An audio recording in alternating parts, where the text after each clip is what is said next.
Marjan Ferjanc razrešen nezakonito. V zdravstvenem domu Celje izvajajo 2-letni pilotni projekt dolgotrajne oskrbe. V 4. sezoni Fontane pil zeleno zlato v samo enem mesecu prodali 7000 vrčkov piva. Prvakinje ženskega državnega prvenstva v futsalu bodo znane na 5. tekmi. Spoštovane gledalke, cenjeni gledalci televizije Celje, dober dan v naši informativni oddaji Dogodki dneva.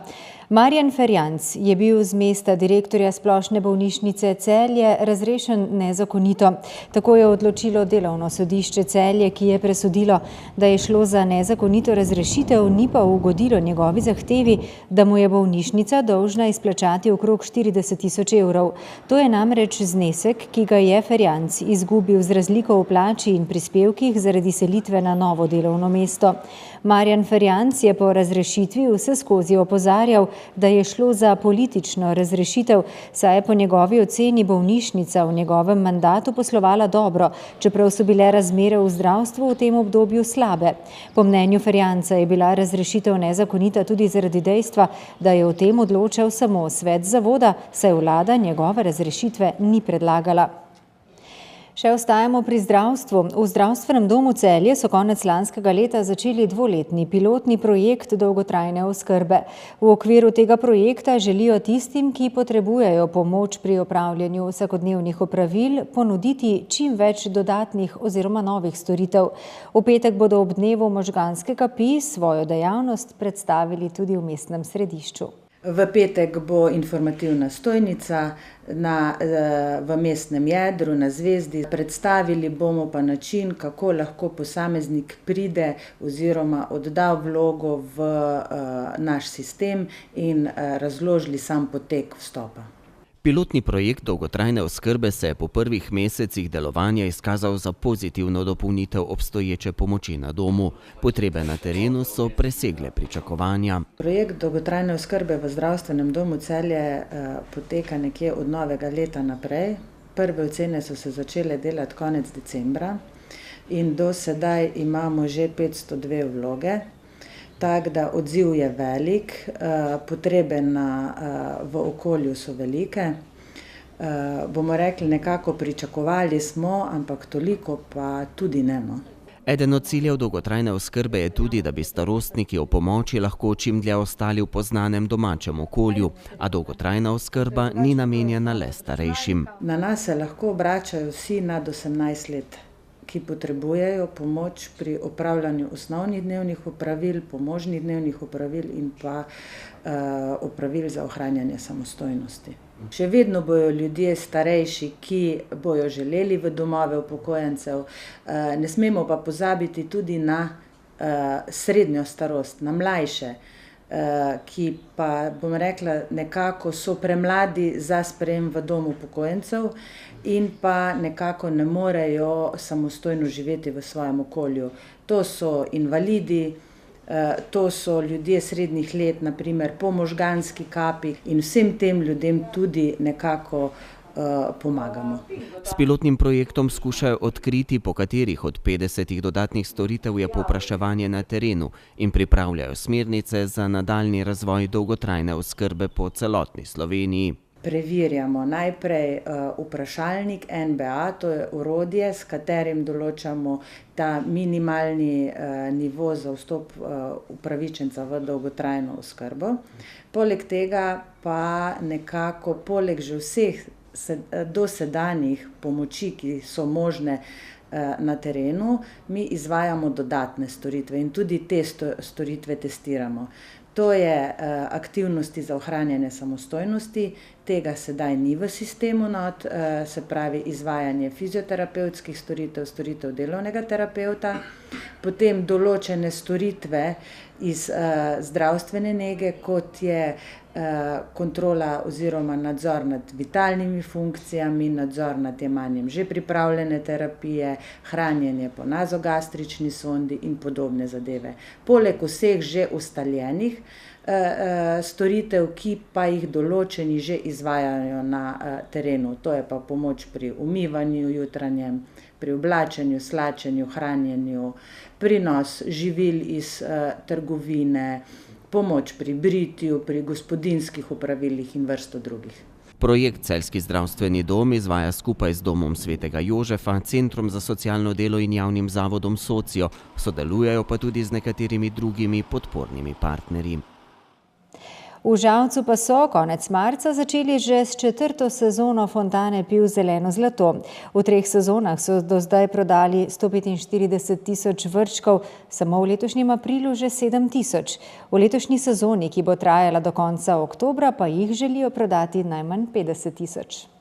Žalska fontana Zeleno zlato je 31. marca odprla svoje pipe in tako so v tej spodnjesavinjski občini začeli že s 4. sezono svetovno poznane atrakcije.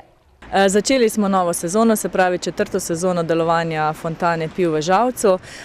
Z obiskom smo zadovoljni, sicer nam malenkost nagaja vreme, ampak vseeno kljub dežju in kljub takemu kislemu vremenu štejemo kar številčno število obiskovalcev. Zadovoljni smo tudi, ker obiskovalcem ponujamo nova piva. Postavili smo novo strategijo piv v začetku letošnjega leta. Tako menjujemo piva mesečno, pojavljajo se pa različna, tako od slovenskih ležakov do savinjsko-šaleških piv, do trendovskih piv, do eksperimentalnih piv, se pravi obstaja tudi ambasadorjevo pivo in pa kukec lokalno pivo. Fontana že vse od prve sezone beleži rekordne rezultate. Do, se pravi, konca 3. sezone smo prodali več kot 145.000 vrčkov. Plan za letošnje leto je nekje okrog 50.000, smo pa pokrili, bom rekla, okrog 10.000 vrčkov do sedaj. Letos fontana ponuja tudi novost. Poleg 6 decilitrov piva za 8 evrov ste ponudili tudi še 2 dodatna vrčka. Ja, ponujamo 10 deci piva za 10 evrov in pa v posebnih priložnostih oziroma promocijskih dogodkih bo na voljo tudi vrček za 3 deci piva po ceni 6 evrov. Turistični zemljevid Slovenije že nekaj let predstavlja tudi žalsko atrakcijo, a tudi ob njej je v Žalskem parku pestro dogajanje. Ja, trudimo se, da sedaj, ko nam v bistvu še je tržnica v izgradnji, pripravljamo in skrbimo za to, da imamo tudi pogostitev oziroma ponudbo hrane, tako da vabimo vsako soboto, je tlele obogatena ponudba za ponudbo dobre hrane. Potem v poletnih mesecih pa načrtujemo številne dogodke, ki jih smo jih združili v festival Zeleno zlato, tako da vljudno vabljeni k nam na fontano. Vsak mesec, kot sem omenila, menjamo piva, tako da se splača prihajati večkrat, ne samo enkrat. Žalska fontana ima svoje pipe odprte vsak dan od 10. ure dalje, v mesecih april in maj do 19. v poletnem času pa tudi do 23.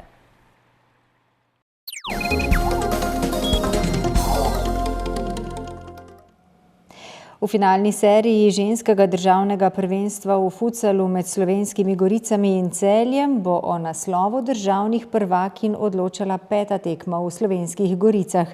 Celjanke so v finalni seriji z 2-0 povedle, a nato izgubile 3. in 4. srečanje. V soboto so Slovenske Gorice v Celju slavile s kar 5-0. Celjanke so imele v domači dvorani priložnost, da se razveselijo naslova državnih prvakinj, a na tokratni 4. tekmi ni steklo po njihovih željah. Igralke Slovenskih Goric so bile boljše in na koncu zasluženo slavile. Vendarle pa končen rezultat ni realen pokazatelj dogajanja na samem parketu. Dejansko je šlo za dokaj enakovredno srečanje, dejansko odločala ga je večja zbranost nasprotnikove ekipe oziroma ta individualni, kako naj rečem, predvsem individualna moč oziroma znanje posameznic iz strani Slovenskih Goric. Žal, poskusili smo, nič se je šlo, tekle smo, želeli smo si, danes je bila Tanja Vravelj tista, ki je naredila razliko in bomo poskusili na 5. tekmi. Celjanke bodo svojo novo priložnost iskale na odločilni 5. tekmi končnice državnega prvenstva.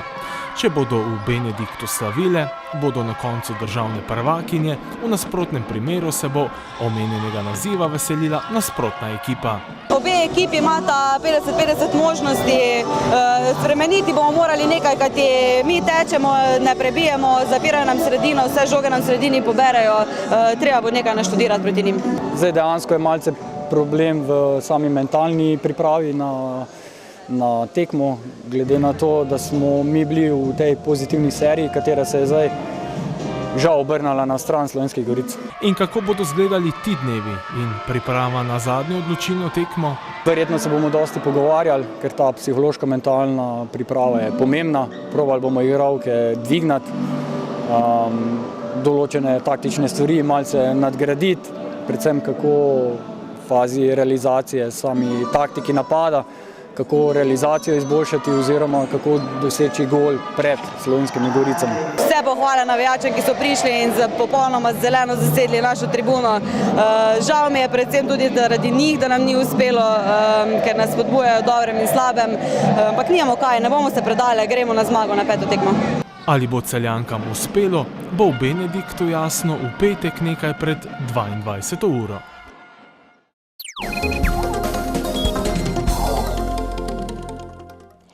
Jutri bo sončno, popoldne se bo od zahoda pooblačilo. Zvečer bo na zahodu začelo rahlo deževati, pihal bo jugozahodni veter.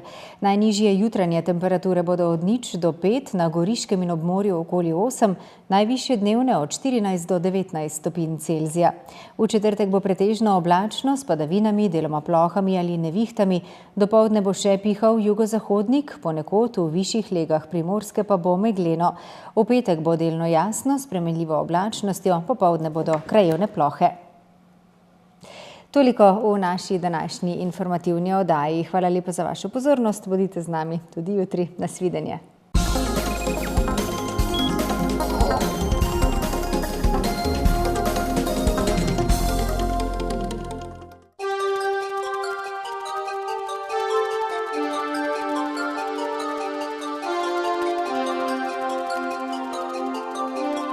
Thank you.